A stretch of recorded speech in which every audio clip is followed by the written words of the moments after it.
संतप्त मानस शांत हों जिनके गुणों के गान में।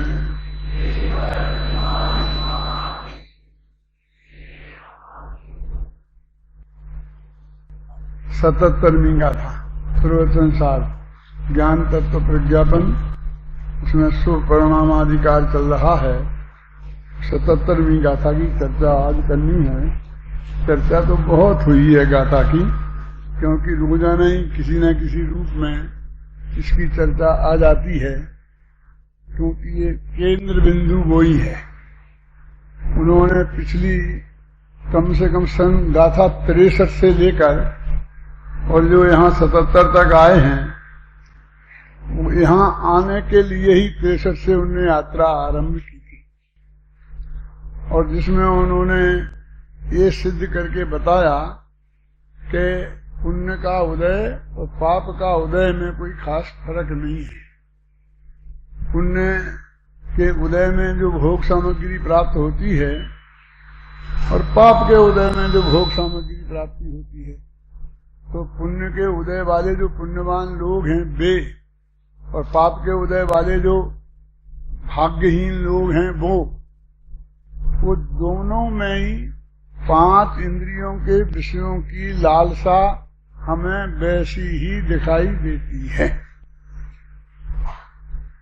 अज्ञानियों में, मिथ्या दृष्टियों में तो दिखाई देती ही है, लेकिन उन्होंने जो उदाहरण दिए हैं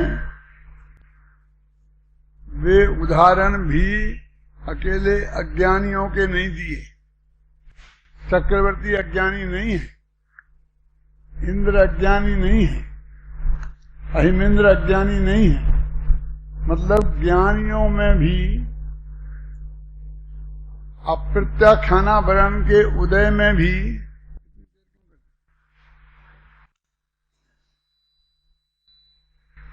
अप्रत्याख्यानावरण कर्म के उदय में भी इतनी तीव्रता और ऐसी देखी जाती है, विषयों की का सेवन और प्रवृत्ति ऐसी देखी जाती है कि जिससे मालूम पड़ता है कि वे अनंत दुखी हैं, बहुत दुखी हैं। अनंत दुखी नहीं भी कहो, क्योंकि अनंतानुबंधी कसाय नहीं है। तो जब वो एक दफे सम्य दर्शन हो गया तो अनंत वाला मुद्दा तो खत्म ही हो जाता है। हर जगह से अनंत शब्द हट जाता है, क्योंकि सब चीज का अंत आ जाने वाला है, ऐसी पोजीशन आ जाती है। और आगे ये भी कहा है कि चौथे काल के जो थे, क्योंकि अहिमेंद्र चौथे ही काल में होते हैं, ध्यान से सुनो, अहिमेंद्र चौथे ही काल में होते हैं। पंचम काल में यहाँ से मर के कोई अहिमेंद्र नहीं होता। और गृहस्थ वाला मन श्रावक कोई अहिमेंद्र नहीं होता। जो मुनि देश को धारण कर लिया है जिन्होंने, और जो भावलिंगी मुनिराज हैं नग्न दिगंबर, वे अहिमेंद्रों में पैदा होते हैं। देखो अब सम्मत दर्शन मिथ्या दर्शन वहां गौण हो गया है, क्योंकि वो 9वें ग्रीविक तक अहिमेंद्र हैं, और वहां द्रव्यलिंगी मुनि जाता है और श्रावक नहीं जाता है। पंचम गुण स्थान वाला भावलिंगी सम्यक दृष्टि श्रावक वहां नहीं जाता है। इसलिए पुण्य का ठेका धर्मात्माओं के ही है। कहां से आई बात देखो, वो अभव्य है, अभव्य भी है, और वो भी वहां 9वें ग्रीविक तक जाता है। बहुत से लोग ये प्रश्न करते हैं कि साहब ये तो बात बिल्कुल सही है कि अपन जैनियों के पास सब तरह की अनुकूलता ज्यादा है, हम लोगों के पास पुण्य पवित्र जीवन हमारा ज्यादा है। ऐसा लगता उनको, किसी न किसी तरीके से हम उस परिग्रह को, जो महापाप है वो ज्यादा है, उसको पुण्य के रूप में प्रस्तुत करते हैं, अपनी अच्छाई के रूप में प्रस्तुत करते हैं, हमारी उपलब्धि के रूप में। लेकिन मैं कहता ऐसा नहीं है। अभी आप अदोने के पास ही बहुत है। चोरी में भी किसी को सफलता मिलती है ना, वो भी पुण्य के उदय से मिलती है। यदि पाप का उदय हो तो चोरी करते पकड़ा जाता है। जब तक ये इनकम टैक्स की चोरी कर करके आप मोटे हो रहे हो ना, तब तक वो पुण्य का योग है उसमें। जिस दिन वो पुण्य खलास हो जाएगा और पाप का उदय आएगा तो एक क्षण में ये नहीं रहेगा कहां से कहां बात पहुंच जाएगी। बहन भैया, ये बहुत पक्की और नक्की बात है। इसमें किसी सेठिया का मुंह देखने की बात नहीं है। ख्याल में किसी की भलाई बुराई की बात नहीं है ये, लेकिन अत्यंत सावधानी की बात है। तो इस गाथा तक वो ये समझाते आए कि पुण्य और पाप में कोई अंतर नहीं है। और अंतिम जो तर्क था वो ये था कि पुण्य के उदय वाले और पाप के उदय वालों में 5 इंद्रिय के भोगों की तीव्रता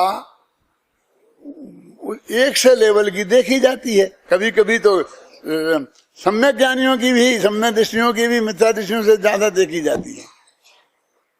आप कैसी कैसी बात करते हो ये तो देखो ना, है ना, वो नम्य गरीब तक गए हैं तो वे विषय कैसा आएगा, सेवन करते करते गए हैं क्या? गुरुदेव फरमाते थे कि उनने मुनि धर्म को ऐसा पाला था कि उमरी चमड़ी को छीलकर और उसके ऊपर नमक मिर्ची भुरको, समझे ना, वो जो सामने वाला जो कर रहा है उसको देखकर उनकी इतना क्रोध नहीं आए कि आंख का कोया लाल नहीं हो, बदले में मारना शुरू कर दे, ये कर दे, ये कर दे, ये कर दे, अपना महिमा दिखा दे, पुण्य हो, है ना, कोई रिद्धि हो तो रिद्धि से उसे वो महिमा उसकी नहीं बताई कि चंदा प्रभु की पिंडी फोड़ दी। ऐसा उपद्रव करने वालों की बात नहीं। कितना कि उन सामने पर पांडव जैसे लोगों को लोहे के गहने पहनाते हुए देखे तो उस पे भी आंख का कोया लाल नहीं हो, इतना तक गुस्सा नहीं आए हैं। आप समझिए, तो इतनी कसाई की मंदता उसके भी हो सकती है, समझे ना। तो वो सब इसका कुछ पुण्य पाप का खेल है संयोगों में, लेकिन वो जो गृद्धता है वो तुम्हारे पुण्य ने कहाँ कम की। तो बांधने के लोभ में कभी थोड़ी बहुत कम की होगी, लेकिन जब भोगने का मौका आया, ख्याल में आई ना, तो कैसा आप स्वर्ग में जाएंगे ना तो फिर तो छोड़ भी नहीं सकते, फिर तो भोगना ही पड़ेगी। कहते फिर मरे छुटको, मरने के पहले छुटकारा मिलेगा ही नहीं और मरना भी संभव नहीं है। आपको तो लगता है कि हम चाहें तो कम से कम आत्महत्या तो कर सकते हैं, क्यों? लेकिन देवों को तो ये भी नहीं है, पक्की और नक्की बात है। अपने भी पक्की और नक्की है। अपन भी जिस क्षण अपन को मरना है उस क्षण के एक क्षण पहले नहीं मर सकते। तुम लाख कोशिश कर लेना, एक क्षण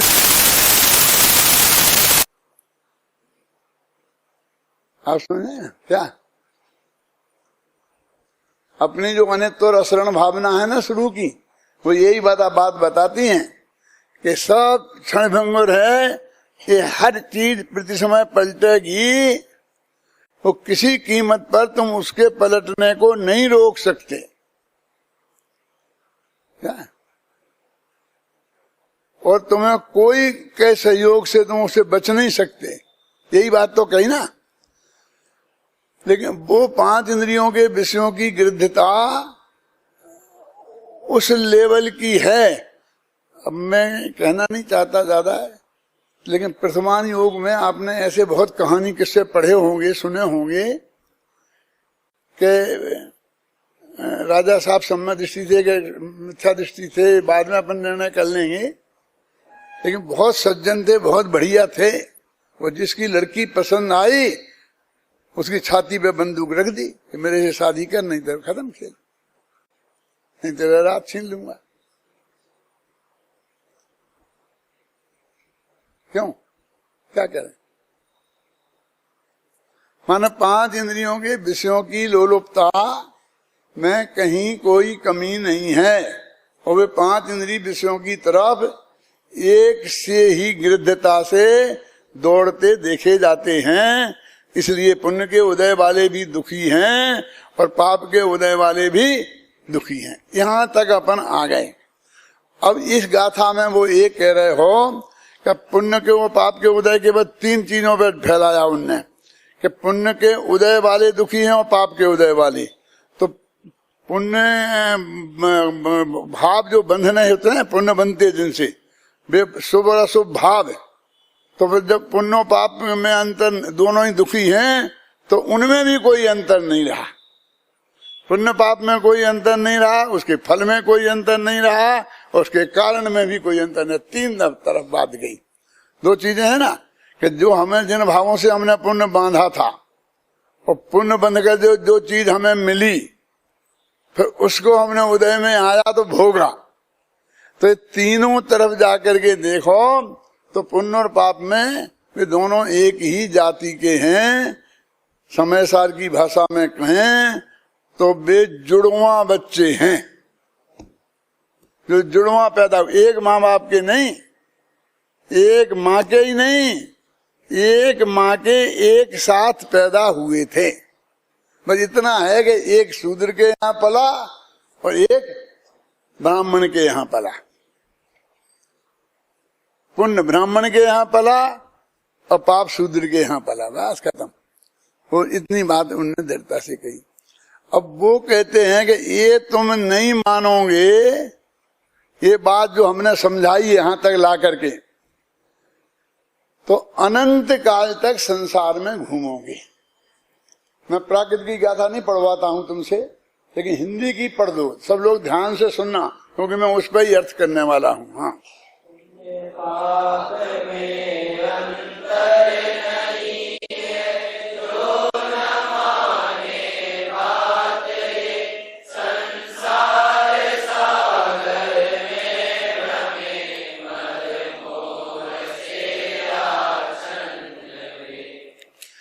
आचार्य अमृतचंद्र गाथाओं की टीका लिखते हैं तो 2-2, 3-3 पेज तक लिखते हैं, लंबी लंबी, लेकिन इसमें 2-3 लाइन से काम चलाया। 2-3 कितनी 4-5 2 गाथा, 4-5 लाइनें हैं। संस्कृत में देखो आप, उसका हिंदी में पढ़ता हूं, और जहां जरूरत समझूंगा तो संस्कृत की पंक्ति भी पढ़ के सुना दूंगा कि ये इसका हिंदी अनुवाद है। देखो, विगत गाथाओं में प्रतिपादित वस्तु स्वरूप के अनुसार, यानी पहले हम जो बात कह आए हैं, ये ऊपर बराबर एवं उक्त क्रमेण लिखा ना, ये इस प्रकार जो पीछे से हम बात करते आए हैं वो उससे जोड़ा उनने, है ना। अनुसार जब परमार्थ से माने वास्तव में, परमार्थ से माने वास्तव में शुभाशुभ उपयोग में और संसारिक सुख दुख में द्वैत नहीं ठहरता। माने संसार में सुख दुख में कोई फर्क नहीं है, 2 चीजें नहीं है, एक ही है। तो उनके और पुण्य और पाप में कोई अंतर नहीं है। तो फिर है ना, क्योंकि पुण्य और पाप दोनों में अनात्म धर्मत्व समान है। ये शब्द है अनात्म धर्मत्व। इसे संस्कृत में देख लो आप, है ना। दूसरी पंक्ति संस्कृत की गद्य की, उभयत्र अपि अनाथ धर्मत्वा विशेषत्वात्, है ना। अनात्म धर्म, बस ये शब्द है। ये समझना है कि दोनों आत्म धर्म नहीं है, अनात्म धर्म है। आप समझिए ना, माने हमारा धर्म तो आत्म धर्म है ना, अखबार की बात नहीं है। आत्मधर्म नाम के माने आत्मा का जो धर्म है जिससे हमें मोक्ष मिलने वाला है, वो धर्म ना पुण्य है, ना पाप है, ना शुभ भाव है, ना अशुभ भाव है, ना संसार का सुख में है और ना संसार के दुख में। दोनों में अनात्म धर्मत्व समान है, दोनों में अनात्म धर्मपना बराबर है, बिल्कुल एक साथ। और ताजों में अंतर हो, अब तुम 1000 अंतर गिनाना, अंतर तो है ही। सोने का की बेड़ी गहना है और लोहे की बेड़ी कैदियों को पहनाई जाती है, और सोने की बेड़ी अपने घर की सर्वप्रिय महिलाओं को पहनाई जाती है ना। पैरों में सोने के कड़े पहना, मोहन कोई महाभाग्यशाली होती, राजा की रानी हो, बहुत बड़ी सेठ की सेठानी, नहीं तो गले में डालने को सोना नहीं मिलता है, तो पैरों में पहनने को कहाँ मिलेगा है? क्यों? वो कहते हैं हमें इससे नहीं है कि किसको, लेकिन जेल में दोनों हैं, अंडर कस्टडी दोनों हैं। पर एक ऐसा होता है, बड़े नेता होते हैं तो उसके घर में ही उसे कैद कर देते हैं।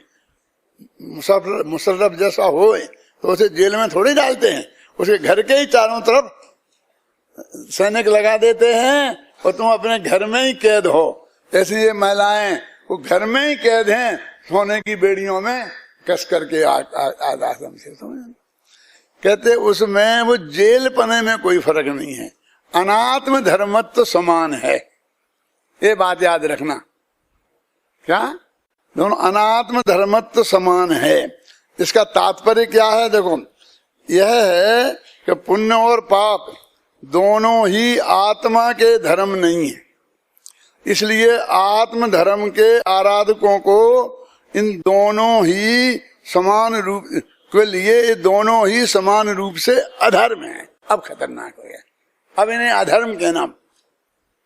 अब शुभ और अशुभ भाव, अभी तो पुण्य पाप कह रहे थे और सुख दुख लोग के कह रहे थे, तो बर्दाश्त था। अब जी अब इनके बंधन कैसे होता? पुण्य पाप शुभ अशुभ भावों से। तो शुभ अशुभ भाव दोनों अनात्म धर्म से समान हैं, वे धर्म नहीं है, माने अधर्म है। अब समझ लो क्या कह रहे हैं। अब वो निकालो गाथा 69 पढ़ो।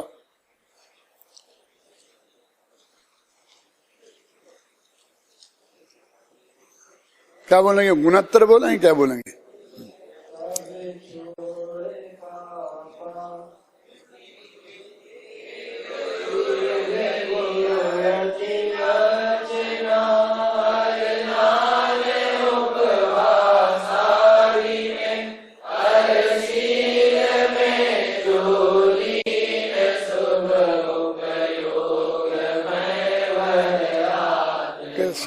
शुभोपयोग क्या है कि देव सास गुरु की पूजा भक्ति, देव गुरु यति अर्चना लिखा ना, और दान 4 प्रकार के दान हो गए, और फिर उपवास आदि जिनका अपन 10-10 दिन के करवाते हो, खूब पुरस्कार देते हैं, सबको धर्मात्मा घोषित करते हैं, इन्हीं की बात है ना। तो इनके अनात्म धर्म है, लिखा इससे उससे मिलाओ, वो शुभ भाव को यहाँ अधर्म में लिखा। और अब संस्कृत में देखना हो तो संस्कृत में देख लो आप। मतलब मेरी तरफ से कुछ भी नहीं है, मैं तो सिर्फ निकाल के आपको बताया है। मैं बिना प्रमाण के एक शब्द नहीं बोल सकता, क्योंकि मैं जानता हूं कि 32 दांतों के बीच में एक जवान है। ये 32 पहरेदार हैं, वो बहुत कड़क हैं, और ये जवान बहुत मुलायम है। क्यों? ये अपनी मर्यादा में नहीं रही और जरा भी बाहर निकली तो ये चबा खाएंगे इसे। क्यों? समझ गए ना? तो मैं कोई बिल्कुल मर्यादा के बाहर नहीं हूं। एक सही घटना बताता हूं कि मैं अशोकनगर से विदिशा जाता था, तो एक वकील साहब मेरे साथ थे, उनका नाम था बाबूलाल जी, करैया वाले थे ना, वो बहुत फौजदारी के बड़े वकील थे वहां विदिशा के। तो हम दोनों जने एक साथ बीना स्टेशन पर, वहां 4 घंटे का मिलता था समय हमें, तो वहां पर एक टाकीज थी, तो उस टाकीज में सिनेमा देखने साथ साथ गए। बहुत 50 साल पुरानी बात होगी। क्यों कह रहे हंसते कहा कि क्यों हम नहीं देख सकते हैं? बहुत दिनों से तो मुझे कोई दिखाने वाला मिला नहीं, अपने पैसे से आज तक देखा नहीं। मेरे दोस्त थे यहाँ जयपुर में 1-2, सोहनलाल जी प्रेस वाले, ये और वो लोग पहले देख के आते थे। जब उन्हें बहुत लगता था कि डॉक्टर साहब को दिखाने लायक है तो फिर मुझे ले जाते थे वो। अब वो चले गए, अब कोई दिखाने वाला नहीं है। ये कभी कभी ये बच्चे पीछे पड़ जाते हैं, खासकर बंबई जाता हूं जब, कहने दादा आज तो चलना ही पड़ेगा, बहुत बढ़िया है, हमने देखी है, तो जाता हूं। लेकिन ये तो पुरानी 50 साल पुरानी बात है। तो उसमें एक सीन था जो मुझे यहाँ इसको बताना है।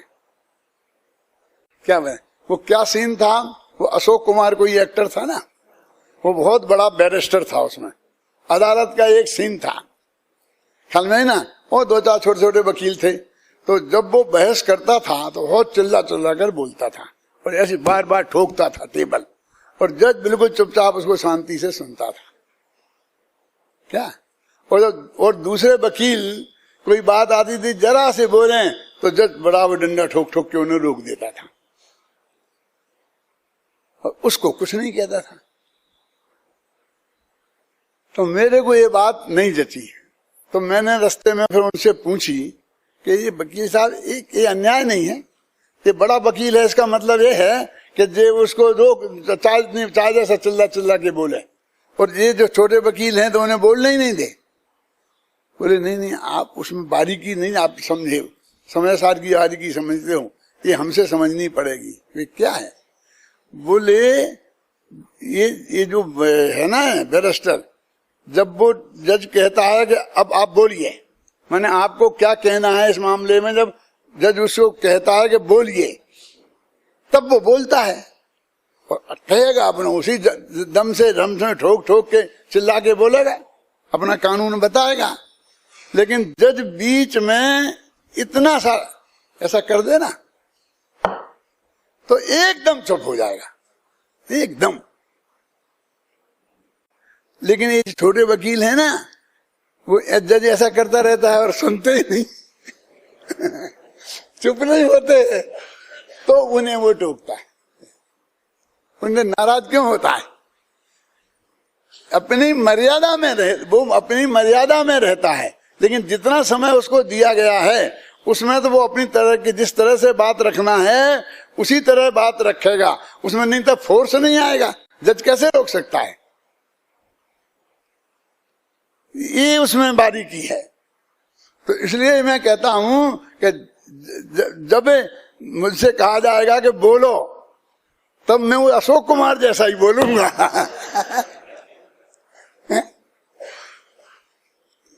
एक नीति शतक में एक श्लोक आता है भर्तरी का, है ना, कि राजा यदि मेरे से नाराज हो जाए तो मेरी बोलती बंद कर सकता है, मेरी जबान खींच सकता है, लेकिन वो जैसा चाहे वैसा मुझसे नहीं बुलवा सकता। ये मेरे हाथ में कर ले कोई। क्या समझ में आई ये बात?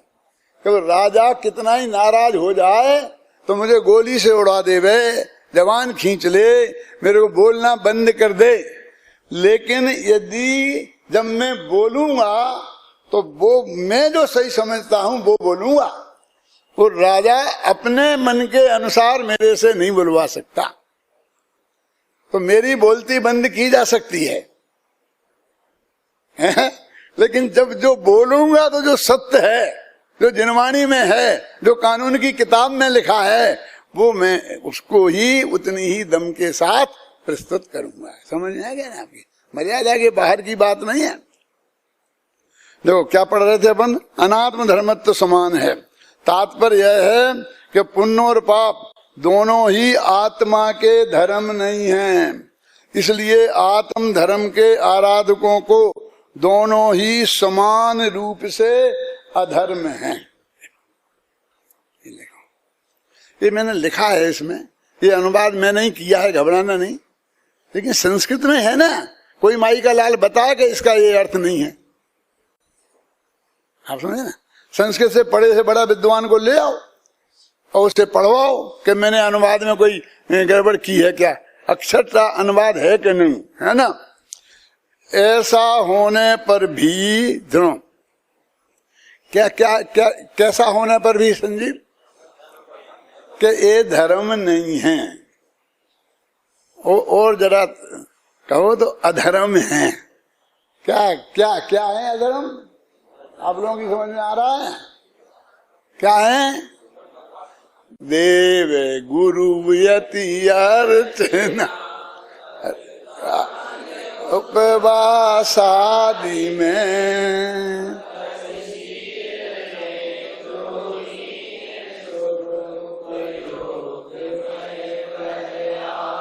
वहां शुरू किया था 69 गाथा से, और जो 77वीं गाथा पर आकर के ये निष्कर्ष निकाला है उन्होंने। अब कहते हैं ऐसा होने पर भी, अब इतनी बात तुम्हें समझा दी हमने इतनी गाथाओं में, खूब ठोक ठोक के, पीट पीट के, फिर जो जीव उन दोनों में स्वर्ण और लोहे की बेड़ी की भांति अंतर मानता हुआ, कि दोनों में फर्क है, लोहे की है, सोने की सोने की, क्या बात करते हैं, है ना। अहिमिंद्रादि संपदाओं के कारणभूत, वो पुण्य अहिमिंद्रादि संपदाओं के कारणभूत। अहिमिंद्र में तो अब ये मुनिराज की बात हो गई ना, घबराना नहीं, क्योंकि गृहस्थ अहिमिंद्र नहीं होता, शास्त्र में लिखा है। बोले दादा, वो ख्याल में आती है ना बात, क्या नहीं आती है। इंद्रादि अहिमिंद्रादि संपदाओं के कारणभूत धर्मानुराग पर अत्यंत निर्भर रूप से अवलंबित हैं। वो कह रहे हैं कि जिससे अहिमिंद्र पद मिले, ऐसा पुण्य किसके होगा, ऐसे स्वभाव किसके होंगे, समझ गए ना, कि अब उस पर अवलंबित हैं बस। तो मैं तो भाई छोटा मोटा पुण्य नहीं चाहता हूं, मैं तो बिल्कुल अहिमिंद्र सीधा सर्वा सिद्धि में के नीचे बात नहीं करता हूं।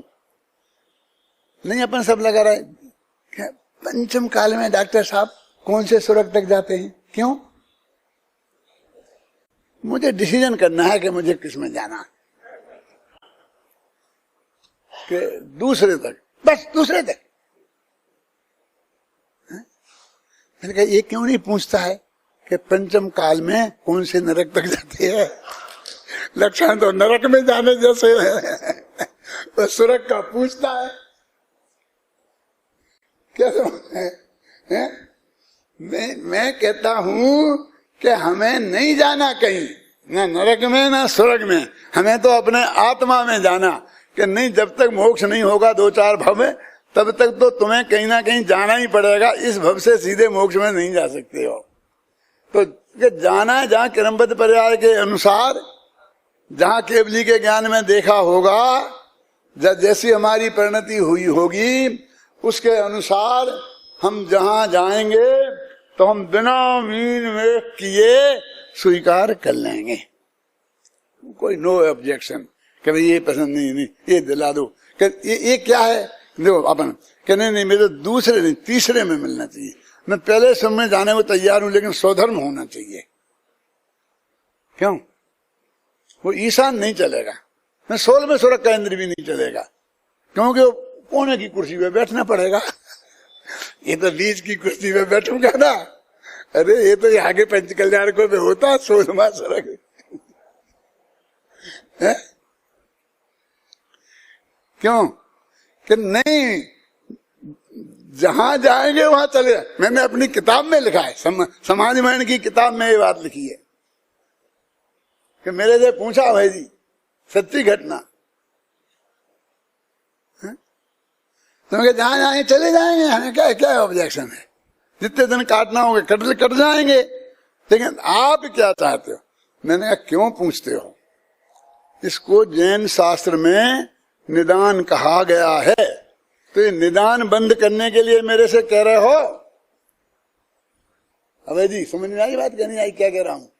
क्या मैंने जो पुण्य किया है उसके बदले में मैं नारायण हो जाऊं, मैं चक्रवर्ती हो जाऊं, मैं 5वें स्वर्ग में चला जाऊं, मैं यहां चला जाऊं, मैं पत्थर हो जाऊं, मैं पहले ही नरक में जाऊं, ये कुछ भी, ये सब निदान नाम का आर्थ ध्यान है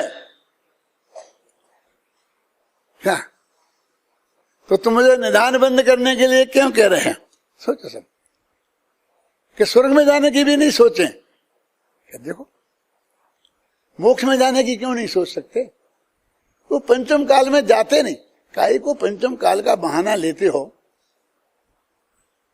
सुनो मेरी बात, एक गांव में एक लड़का चौथी क्लास पास था और फिर वो बर्तन चौका मलने का काम करने लग गया था। मैंने कहा बेटा तुमने पढ़ाई आगे क्यों नहीं की? कि हमारे गांव में कॉलेज है ही नहीं, हम कहाँ पढ़ते। मैंने कहां तक है स्कूल? कि 10वीं तक। तुम कौन सी क्लास पास हो? कि चौथी। तो तुम 10वीं पास हो जाते तब ये शिकायत कर सकते थे।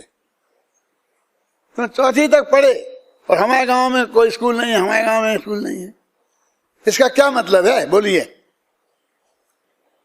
तुम अपनी क्षमता के अनुसार जहां पढ़ाई कर, तो तुम अपनी अयोग्यता से नहीं पढ़े, अपनी अरुचि से नहीं पढ़े।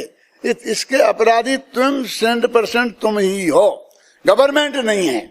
गवर्नमेंट उनका अपराधी है कि जो 10वीं पास हो गए।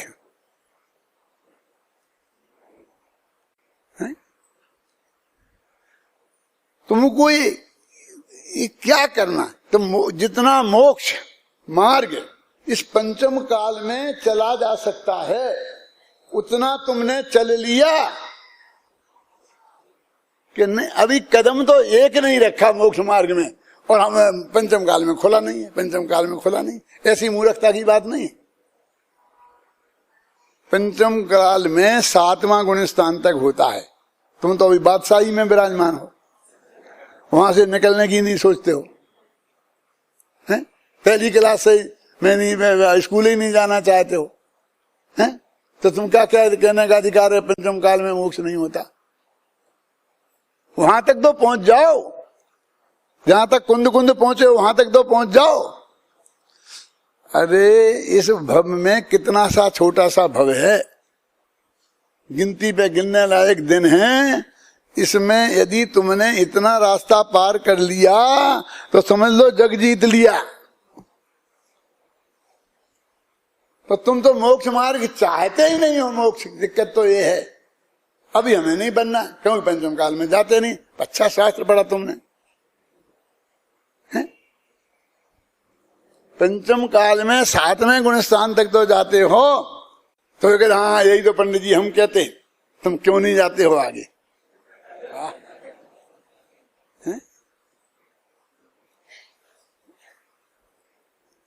बहुत पुरानी बात है, कम से कम कितने साल हो गए मुझे था जब आप भीलवाड़ा में थे। कब की बात है दादा? जब दादा भीलवाड़ा में सर्विस करते थे, मैं पारोली में जन्म स्कूल में हेडमास्टर था। तो पर्यूषण में मैं भीलवाड़ा गया था प्रवचन करने के लिए। वहीं दादा बड़े दादा रहते थे, तो वहां प्रवचन कर रहा था। तो मैं वो छड़ा लगी यही पंक्तियां पढ़ा रहा था कि ज्ञान समान न आन जगत में सुख को कारण, ई परिमामित जन्म जरा मृत्यु, और धन समाज रज गाज बाज तो काज न आवे, और ज्ञान आपको रूप भयो निज अचल। तो एक मेरे दादाजी के बराबर थे, नाम भी मैं जानता हूं उनका, क्यों बताया ना तुम्हें तो कई दफे, भीलवाड़ वालों को मालूम है। बोले हद हो गई, सेठियों की निंदा और पंडितों की प्रशंसा, एक ही बात है, दूसरी कोई बात ही नहीं है। क्यों कहा? मैंने क्या किया? क्या धन की निंदा, धन समाज गजरात काज न आवे, और ज्ञान आपको रूप भयो। अच्छा ना, मैंने कहा सेठ जी ये धन की निंदा है, धन वालों की नहीं। ये ज्ञान की प्रशंसा है, पंडितों की नहीं। और आप क्या समझते हो, क्या कोई पंडित सेठिया नहीं हो सकता? क्या कोई सेठिया पंडित नहीं हो सकता? कोई अपने ठेकेदारी है, हो सकता है ना। तो आप ऐसा क्यों मानते हो? पंडित माने मैं और सेठिया माने तुम, ऐसा क्यों मानते हो? तो जो मैंने ऐसे कहा तो वो मेरे से बोले हाँ चुप रहो, आगे बढ़ो, तुम जैसे मैंने बहुत देखे, तुम्हारे बराबर तो मेरे पोते खेलते हैं।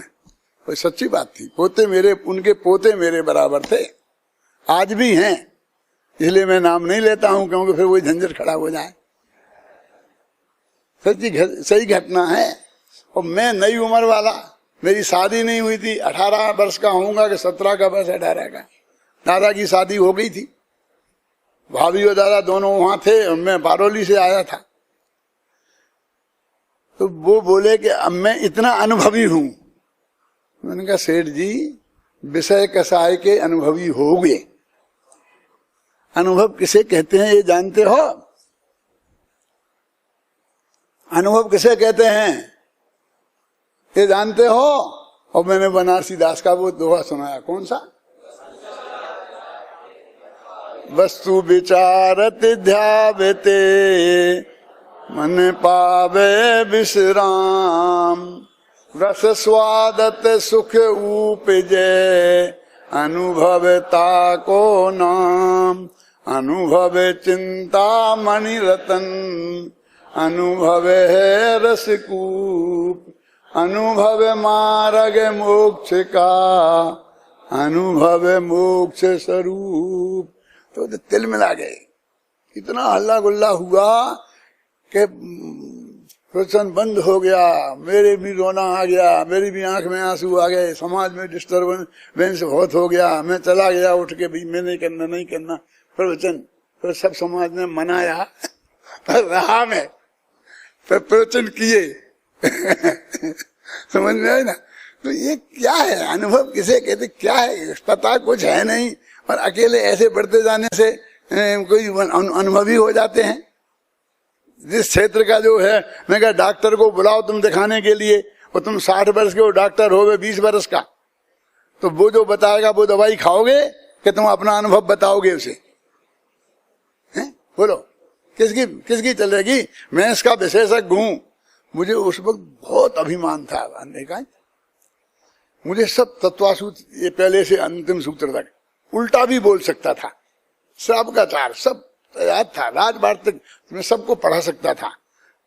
मैं टॉपर्स था, और मेरे को, मैं बहुत अच्छी तरह से जैन दर्शन के शास्त्रों को मैंने पढ़ा था।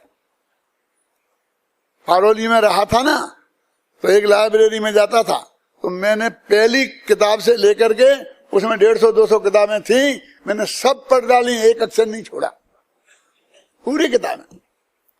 फिर मैं भीलवाड़ा गया, वहां सेठ जी थे ना, वो अजमेरा में, क्या नाम था उनका, कस्तूरचंद जी अजमेरा। मैंने कहा कि बाबूजी अब तो मेरा मन नहीं लगता वहां, मैं नहीं जाऊंगा वहां। बोले क्यों क्यों, क्या बात है, क्या बात है? मैं कुछ पढ़ने लिखने को तो मिलता ही नहीं है वहां। बोले देखो इतने शास्त्र भंडार रखा है, उनके हम भरा था, पूरा शास्त्र भंडार था, कस्तूरचंद जी अजमेरा तो रखा था, इनमें से जो किताबें आपको लेना हो ले जाओ। मैंने क्या जवाब दिया था बताऊं? मैंने कहा इनकी बात कर रहे हैं आप, इन किताबों को पढ़ पढ़ के तो मेरा दिमाग सड़ गया है, अब ये नहीं पढ़ना मेरे को। वो क्या, ये माने राजवार्तिक, ये सब जैन शास्त्र इतने तैयार थे मेरे को। मैं कहा मुझे अब नहीं पढ़ना, मेरे को कुछ उपन्यास जैसे मैंने लिखी ना जो किताबें, कहानियां, उस वक्त वो लिखा दे कौन सा को पश्चाताप वगैरह, ये उस समय की बात है।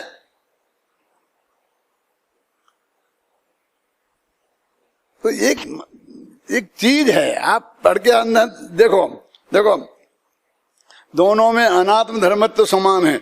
ऐसा होने पर भी जो जीव उन दोनों में स्वर्ण और लोहे की बेड़े की भांति अंतर मानता हुआ अहिमिंद्रादि संपदाओं के कारणभूत धर्मानुराग पर अत्यंत निर्भर रूप से अवलंबित है। बस वही चाहिए, अत्यंत निर्भर हो गया, उसको कहते हैं ना, निर्भर समझते हैं आप, उसके वैसे बोल, बस मैं तो इस पे ही निर्भर हूं, बस आप जो कर दोगे सही काम है, मेरा तो सब और कोई नहीं है, मैं अकेले आप पे ही निर्भर हूं, बस जैसे तो वही चाहिए। कर्मोपाधि से विकृत चित्त वाले उस जीव ने, कि उसने कौन सा पाप किया, किसने? जिसने ये सोचा कि मैं तो सर्वार सिद्धि में जाऊंगा, फिर सर्वार सिद्धि से आकर के मनुष्य होऊंगा, फिर मोक्ष जाऊंगा, एक दफे सर्वार सिद्धि का मजा भी तो चख जाऊं। तो उसने क्या अपराध किया है? चलेगा, शुद्धोपयोग शक्ति का तिरस्कार किया है। उसमें उसके अंदर शुद्धोपयोग नहीं है, लेकिन शुद्धोपयोग की शक्ति है। वो चाहे तो शुद्धोपयोग इस पंचम काल में भी कर सकता है। तो उस शुद्धोपयोग की शक्ति का उसने तिरस्कार किया है, ये महाभयंकर पाप है, जिसके कारण वो अनंत काल तक संसार में घूमेगा। अब हमको ये पाप ही नहीं दिखता है कोई, ये पाप हमें तो दुनिया में हिंसा, झूठ, चोरी, कुशील, परिग्रह, ये पाप दिखते, इसमें क्या दम है इनमें? ये सारे पाप ऐसे हैं छोटे मोटे कि जिनसे 100-200 आदमियों को मार डालो तो 2 सागर नरक में ले जाना, बस निकल के आ जाओगे आराम से, बस ज्यादा लंबी सजा थोड़ी मिलेगी, अनंत काल की नहीं मिलेगी। लेकिन ये ऐसी बीमारी शुद्धोपयोग का अपमान कि अनंत काल तक लिखा संसार में घूमना पड़ेगा, लिखा ना। देखो, शुद्धोपयोग शक्ति का तिरस्कार किया है, इसलिए यह जीव संसार पर्यंत, जब तक संसार है तब तक शारीरिक दुख का ही अनुभव करता है। जैसे ये शारीरिक सुख भी कहता है वो शारीरिक दुख। ये देखो संस्कृत अमृतचंद की शब्द हैं, ये 1000 वर्ष पहले लिखे गए, कुंद कुंद की गाथा है। विचार करो गंभीरता से।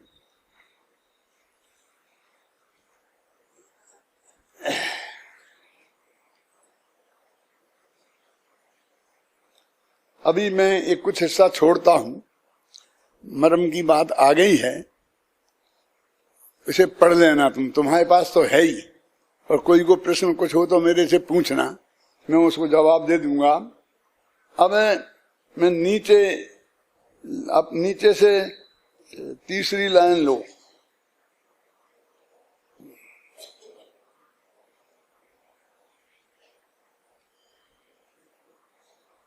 हाँ, ये लो, फिर स्वयं, तीसरा पैरा, फिर स्वयं प्रश्न उठाकर, लिखा ना, फिर स्वयं प्रश्न उठाकर इस बात का स्पष्टीकरण करते हैं कि निश्चय नए से पाप के समान पुण्य भी स्वभाव से पतित करने वाला होने के कारण पाप ही है। ठीक है, मिल गया सबको। इस कारण एक अपेक्षा से यह अधिकार पापाधिकार ही है, जैसे नाचार्य ने लिखा। यहाँ पापाधिकार समाप्त होता है, ऐसा लिखा। इसका अधिकार उन्होंने क्या रखा था? स्वोपयोग अधिकार। इसे जो जैसे नाचारी, जिसको लोग कहते हैं कि जैसे नाचारी जरा सरल है, सत्य हैं, और हम लोग जैसे नाचारी को नहीं मानते हैं, ऐसा आरोप हम पे लगाया जाता है। तो जैसे को देखो ना क्या लिख रहे हैं, ये नहीं किया तो ये पाप ही किया था ना, पुण्य भी पाप जैसा ही है। योग सार में एक गाथा आती है, क्या बोल भैया, कौन बोलेगा?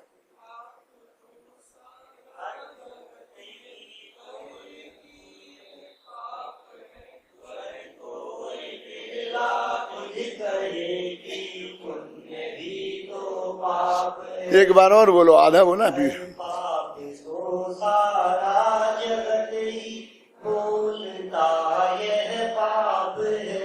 पर कोई बिरला बुद्ध कहे कि पुण्य भी तो पाप है।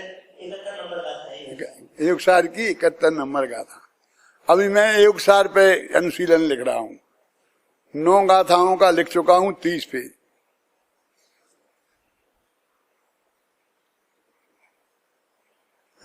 ये तो कौन सी गाथा नंबर बताई? 71। अभी 71 तक नहीं पहुंचा है, लेकिन मैं तो पता तो सब है ना कहाँ क्या लिखा है। हाँ, पद्यानुवाद मैंने किया है इसका। हो गए तो पाप है। देखो क्या करना, क्या लिखा, इन्हें पापाधिकार ही है। वैसे तो आचार्य अमृतचंद और जयसेन दोनों ने इस गाथा का अर्थ समान ही किया है। दोनों ही एक स्वर से यह स्वीकार कर रहे हैं कि जो अज्ञानी जीव पुण्य पाप में अंतर नहीं है, इस बात को स्वीकार नहीं करता, वह संसारी प्राणी अनंत काल तक संसार में परिभ्रमण करता है। इसमें जयसेन और अमृतचंद में कोई फर्क नहीं है। ये बात दोनों ने इस गाथा में लिखी है। इसलिए एक कहकर कि अमृतचंद ख्याल में है ना, वो चला था एक समय, कि जयसेन एक पार्टी के हो गए थे और अमृतचंद दूसरी पार्टी के हो गए थे। क्या है हो गए थे? पंडित जी तुम्हारे समय सार में ये लिखा है और हमारे गोमट सार में ये लिखा है। तो मैंने कहा कि हमारा समय सार और तुम्हारा गोमट सार कैसे? तुम हमें समय सार देने को तैयार हो, हमें स्वीकार है, लेकिन तुम गोमट सार हमसे छीनना चाहो तो ये नहीं बनेगा। हमारा तो समय सार भी है और गोमट सार भी है। क्यों? क्योंकि गोमट सार की टीका हमारे पंडित टोडरमल ने लिखी है, जिनके में संस्था में हम रहते हैं। क्यों? तुम्हें नहीं लिखी किसी ने? तुम्हारा कैसे हो गया गोमट सार? और हम समय सार हमारे जयचंद साहब ने लिखी। जयपुर के पंडितों ने लिखी है भाई। समझ लो जिनकी गादी पे हम बैठे हैं उनने लिखी है, हमारे तुम्हारे नहीं हो सकते हैं। कैसे तुम्हारा जी हमारा, ऐसा नहीं चल सकता है।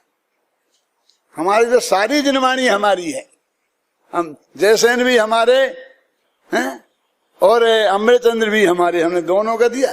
जान जयसेन की जो जो प्रमुख बातें आई हैं वो सब आगे आ गई हैं इसमें। फिर आचार्य देखो, अब फिर भी आचार्य जयसेन को ऐसा लगा है, तो दोनों ने एक निष्कर्ष निकाला है, लेकिन फिर भी क्या लिखते हैं, लगा कि गाथा विषय का विशेष स्पष्टीकरण की अपेक्षा रखती है। यही कारण है कि उन्होंने निश्चय व्यवहार से इसको उन्होंने व्याख्या की है। मैंने छोड़ा है ना जो हिस्सा, वो उन्होंने निश्चय व्यवहार से घटित किया है, वो ही छोड़ा है। तुम्हें समझना हो तो इस पे पढ़ लेना, आ जाएगा समझ में, मेरी जरूरत नहीं पड़ेगी। अब देखो, अब इसके बाद नीचे से तीसरी लाइन, यह अपार घोर संसार में परिभ्रमण करेगा, लिखा ना, कि इतनी बड़ी सजा, यह अपार घोर संसार में परिभ्रमण करेगा, कि इसका अर्थ क्या है? कौन जो पुण्य पाप में अंतर नहीं मानेगा? सोचो कौन सा अपराध और क्या सजा, इन दोनों पे विचार कर रहे हैं। यह पद भी विशेष स्पष्टीकरण की अपेक्षा रखता है। अपार घोर संसार का अर्थ अनंत काल तक भयंकर संसार में परिभ्रमण करना भी किया जा सकता है, ये भी इसका अर्थ कर सकते हैं। तो भी आशय यही है कि जब तक वह अपनी इस भूल को सुधारेगा नहीं, तब तक संसार में रुलेगा। क्या किया, अंतर क्या डाला मालूम? कुछ फर्क है। मैंने थोड़ा सरल किया है, अब मैं चंद्राचार्य की और जयसेनाचार्य की कठोरता को कम किया है। क्या कम किया है प्रदीप जी? कि वे कह रहे अनंत संसार तक रुलेगा, और मैं कह रहा कि जब तक ये भूल नहीं सुधारेंगे तब तक रुलेंगे। भूल कल ही सुधार ले तो कल ही निपट जाएगा। और ऐसा नहीं है कि ये मैंने अपनी तरफ से सुविधा दी हो, वस्तु का स्वरूप ऐसा ही है, भले उनने उल्लेख नहीं किया। क्या एक सजा का निकल जा, बस कब के लिए, मैं तेरी सारी जिंदगी मोह नहीं देखना चाहता हूं। एक ऐसा कहे भाई निकल जा, मैं तेरा मोह नहीं देखना चाहता हूं। जब तक तू अपनी गलती नहीं सुधारेगा तब तक मुझे मोह मत दिखाना, जिंदगी भर मत दिखाना। अंतर समझ में आया क्या नहीं? और कभी ऐसा आशय होता है अंदर से पिताजी का कि एक गलती सुधार ले तो वो अपना ले, सारी संपत्ति दे देगा। फिर कहता है ऐसा ही है कि तुम्हें शकल मत दिखाना जिंदगी भर, हर जबर खत्म, तू जैसे मैं समझ लूं कि तू है ही नहीं मेरा। कहता है ऐसा ही है। और मेरा जैसा पंडित उसका अर्थ बताता है कि बेटा घबरा मत, तुम गलती सुधार ले, फिर हम देख लेंगे कैसे अकड़े रहते हैं जी, फिर कैसे तेरे को अनंत काल तक निकालते हैं, फिर कैसे तेरे को सारे पैसा को में से कह देते कि नहीं देंगे, लेकिन तुम गलती सुधार। क्योंकि मैं गलती नहीं सुधारूंगा कैसे होगा? मेरा भी अधिकार है, मैं अदालत में जाऊंगा, तो फिर तू निपट और बाप निपटे हो, तू निपट क्यों? फिर तू निपट जैसा है। लेकिन यदि तुम भूल सुधारने को तैयार हो तो मैंने इतनी सरलता की है इसमें, देखो। तथापि यही आशय यही है कि जब तक वह अपनी इस भूल को नहीं सुधारेगा तब तक संसार में रुलेगा। भूल सुधार लेने पर वह अल्पकाल में भी मोक्ष जा सकता है। यही कारण है कि आचार्य जयसेन इसमें अभव्य की अपेक्षा लगा देते हैं। वो क्योंकि कोई ऐसा ना मान ले तो वो कहते अभव्य, ऐसा अभव्य। कौन? जो पुण्य पाप में अंतर मानता है, ऐसा अभव्य अनंत काल तक संसार में रुलेगा। ऐसा अभव्य लगाकर वो उसकी अनंत काल तक की बात को पक्की की उनने। और मैं कहता हूं अभव्य की हम बात ही नहीं सुना रहे, हम तो भव्यों को सुना रहे। तो जब तक गलती सुधार लेगा तो काम हो जाएगा उसका।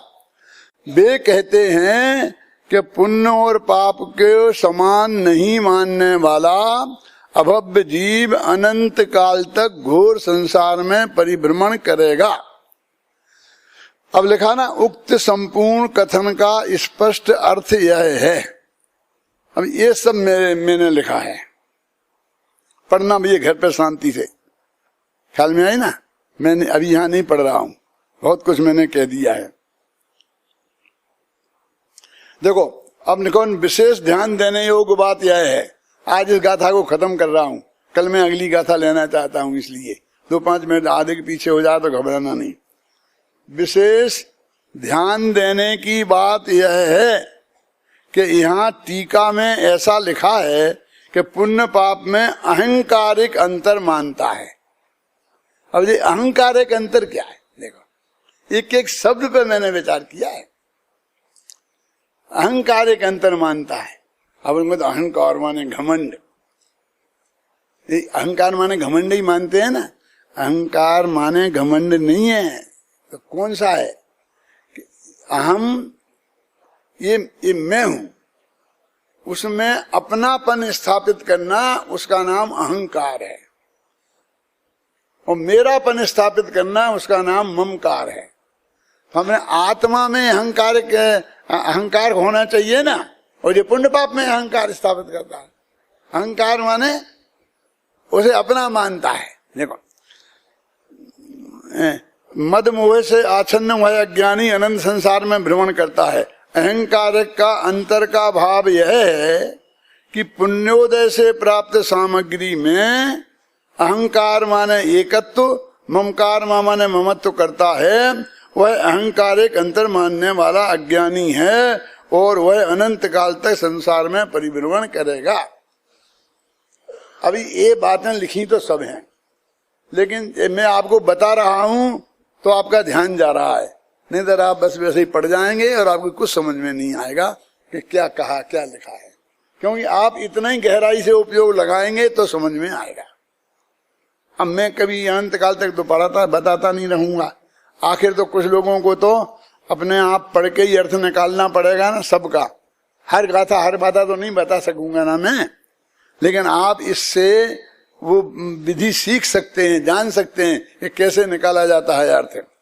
यहाँ एक प्रश्न संभव है, क्या कि पुण्य पाप में अंतर मानने वाले छोटे से अपराध की इतनी बड़ी सजा कि वह अनंत काल तक संसार में परिभ्रमण करेगा। कहते क्या है, देखो तो क्या है? बस पुण्य पाप में अंतर मान लिया, और पुण्य पाप में अंतर है भी। एक से स्वर्ग मिलता है, एक से नरक जाता है। अब हमने इतनी बात मान ली और इसकी सजा कितनी कि हम अनंत काल तक संसार में घूमेंगे। ठीक है ना? लिखा, यह ककड़ी के चोर को कटार मारने जैसा अन्याय नहीं है। ये सजा जो आचार्य ने बताई है, ये ककड़ी के चोर को कटार मारना है कि भैया ये ककड़ी का चोर नहीं है। ये ऐसा मानने वाला ककड़ी का चोर नहीं है। एक राजा के पलंग के नीचे सोने के लोटे में पानी भर के रखा जाता था कि राजा साहब को रात में प्यास लगेगी तो वे लोटे से पानी पिलाकर पी लें। तो गिलास और लोटा वहां रख दिया जाता था।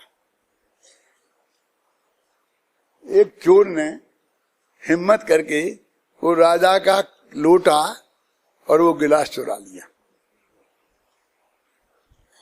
समझे ना। अब वो पकड़ा गया तो राजा की अदालत में आया, तो राजा ने उसे फांसी की सजा दी। तो सब मिनिस्टर लोग ने साहब गजब हो गया, एक गिलास की चोरी, एक लोटा की चोरी, और इसकी इतनी बड़ी सजा, फांसी पर चढ़ा दिया। ये ठीक नहीं है साहब।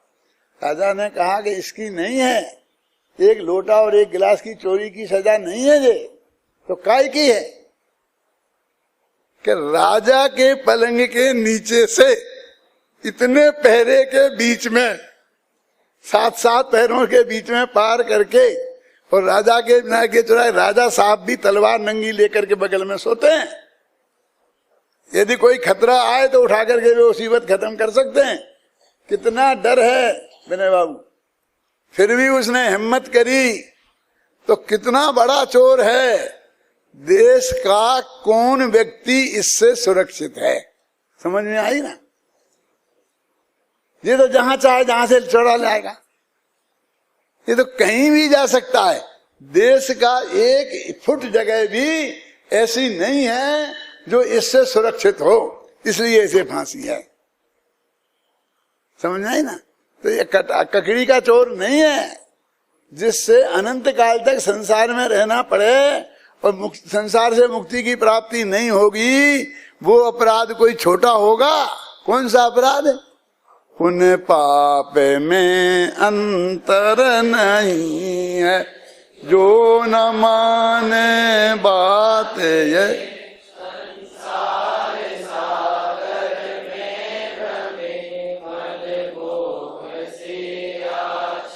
अब एक पेज और बचा है, वो आपको घर पे ही पढ़ना पड़ेगा। मैं तो कल 78वीं गाथा पढ़